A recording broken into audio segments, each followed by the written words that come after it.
my dear friends, today I present to you a story which is written by Sudha Murty and its name is How the Sea Became Salty. The characters of this story is Sridhar, his brother Keshav, his sister-in-law Leela, the dwarfs of the forest, and the captain of a ship and its cook. I hope you enjoy the story. So without further ado, let's start. A long time ago, seawater was sweet and drinkable. How it became salty is a remarkable story. Sridhar was an orphan. He stayed with his brother Keshav and his sister-in-law Leela.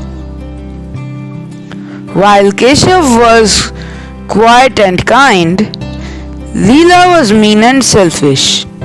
She resented Sridhar staying with them. She would not give him enough to eat, made him work very hard, and found many ways to trouble him. Keshav could never gather enough courage to stop his wife from mistreating his brother so badly. One day Leela told Sridhar to get firewood. Obediently, he went to the nearby forest with his axe and chopped some wood. Then he bundled the sticks and returned just as it was getting dark. On seeing him, Leela shouted, "Look how late you are! What took you so long? Is this any time to come home? When will I light the kitchen fire? And when will I cook?" Then looking carefully, she asked, "Where is the axe? If you have left it in the forest, you have to return right now and get it. I will not allow you to enter the house without it." Poor Sridhar had to walk back into the forest in the dark. The shadows were dense and there was no moonlight to help him either. He searched everywhere but could not find his axe. Without realizing it, he wandered deeper and deeper into the forest as he searched. Suddenly, storm clouds gathered and rain started pouring down. Sridhar spotted a flicker of light in the distance and ran towards it. The light was coming from a fire which had been lit inside a small cave. Sridhar dashed in and to his surprise saw his axe lying in the cave next to some firewood. Then as he looked carefully, some dwarfs emerged from the shadows without taking any notice of him. They gathered around the fire and then holding hands began to dance. As Sridhar watched in amazement, an old dwarf with a long white beard came up to him and asked him to join their dance. But Sridhar was wonderstruck and did not know what to do. He noticed that the fire was starting to burn out, so he chopped some firewood into small pieces and fed the fire. The night passed, with the dwarves dancing and Sridhar feeding the fire with fresh wood when it looked like it was dying. The dwarves were very happy.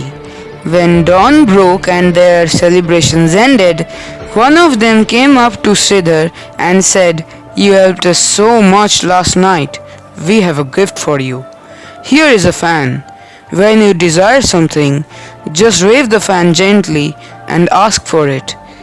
When you have got enough, whisper enough, and it will stop producing the objects." Saying this, he handed Sridhar what looked like an ordinary fan. Then the group of dwarfs swiftly melted into the forest. Sridhar could not believe his luck. Just to try out the fan, he waved it in the air and said, "Get me a hot meal." As soon as he said this, dishes started falling from the sky, each filled with all kinds of delicious food. Sridhar whispered hurriedly, enough, and the dishes stopped appearing. Sridhar sat down and ate a hearty meal. his first in many years. Then he lay down in the shade of a large tree and pondered what he should do next. He decided not to go back to his brother's house. Instead, he went to a beautiful town near the sea, and there he built a house, made money, and never wanted for anything thanks to the magic fan. When Keshav and Leela heard that Sridhar was now living in a town near the sea and was very prosperous, they became jealous. They quickly packed their bags and went to meet him. Sridhar, who had always been very fond of his brother, greeted them politely and asked them to spend as much time as they want in his house. Keshav and Leela were wonderstruck on seeing the riches that Sridhar had acquired. Leela told her husband that night, "How is it that your stupid brother has become so rich while we are still trying to make our ends meet in the village? You must ask him his secret tomorrow." The next day, when Keshav questioned him, Sridhar told him, "Oh, I just got lucky. I was presented with a magic fan, and when I wave it and ask for what I want, the fan produces it out of thin air. When I have enough..." Keshav did not have any patience to hear anymore. "That's nice," he said. "May God bless you." Then he ran to tell Leela the story, whose greedy eyes glittered when she heard it. She had to get her hands on the fan. That night, when everybody was asleep, she made Keshav creep into the room where the fan was kept and steal it. Then the two of them ran out of the house, clutching the fan and the bags filled with valuables stolen from Sridhar's house. They ran till they reached the harbor. A big ship was just about to leave. Leela said, "Why don't we leave this country once and for all? With this fan we can make a good life for ourselves in any place." As usual, Keshav agreed, and the two boarded the ship. Seeing them, the captain asked, "Are you two new around here? Who are you?" Quickly, Leela answered, "My husband is a salt merchant. We are going to other countries to try and sell salt there. Our bags only contain salt."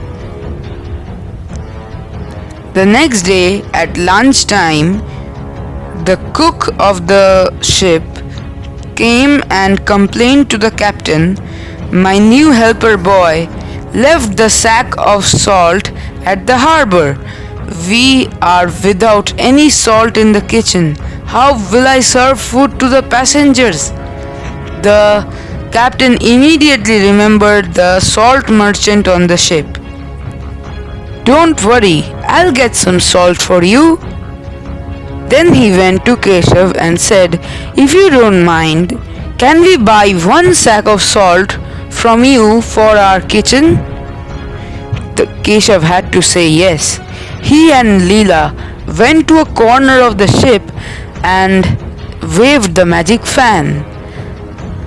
Immediately, sacks of salt poured down from the sky. When they had had enough, they shouted the word, "Stop!" But still the sacks kept on falling. "Cease! Halt! Discontinue!" they shouted, but they never got the right words. Enough, enough, enough. Many sacks of salt fell from the sky.